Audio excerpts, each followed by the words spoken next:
Karibu kwa mara nyingine tena kusikiliza habari kutoka Grand Lac One TV. Ili uwe wa kwanza kupata habari zetu, bonyeza alama ya kengele, comment and share. Hapo utakuwa umetunga mkono 100%. Grand Lac One TV, the sound of news. Kuna habari kutoka jijini Kinshasa nchini Jamhuri ya Kidemokrasia ya Kongo inayomtuhumu waziri wa sheria kuvuja mali za umma. Kulingana na ripoti tulionayo, mwendesha mashtaka mkuu wa serikali alipeleka mswada bungeni ili kumuondolea kinga kutoshtakiwa waziri wa sheria bwana Constant Mutamba, na kusema kama Constant Mutamba huyo waziri wa sheria ameshakimbia nchi huko nchini Tanzania. Ikumbukwe bwana Constant Mutamba waziri wa sheria hajawahi kutoka nchini. Alikuwa kikazi jimboni Tanganyika, wilaya ya Kalemi.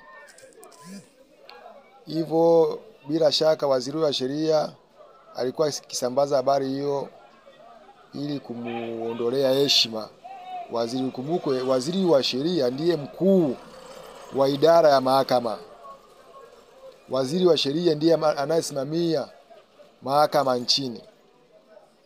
Unaona Sasa mwendesha mashtaka huyo alipotaka kuwa anataka kumchafua jina lake au kumchafua reputation,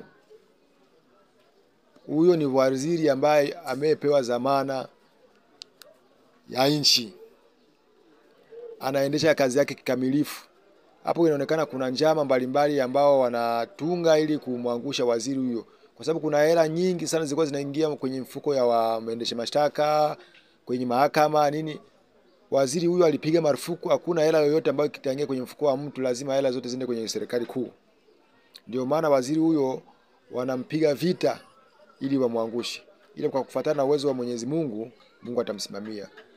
Na mnukuu, "Mumwambie mwendesha mashtaka huyo, nimerudi nchini, niko kwangu na siwezi kukimbia nchi kwa sababu mambo ya urofa, mambo ya puuzi. Yeye namuomba habaki atulie, asubiri retreat, asubiri kustafishwa kwa sababu miaka yake inaenda ukingoni." Hao ni watu ambao walikuwa wanatumika na Kabila, watu ambao wamekuwa wameshazoea magwie, yani walikuwa wameshazoea mambo ya kuchukua ya kula vitu ya watu, na kuna uchunguzi kingali unapitika kwa upande wake ili aende kujibu mbele ya sheria. Mimi siwezi kukimbia kufungwa, nimeshawahi kufungwa na kama ni kufungwa nitafungwa, ila sijawahi kuiba hata senti moja kwenye serikali yangu ambayo imenipa majukumu ya kuiendesha. Mwisho kunukuu.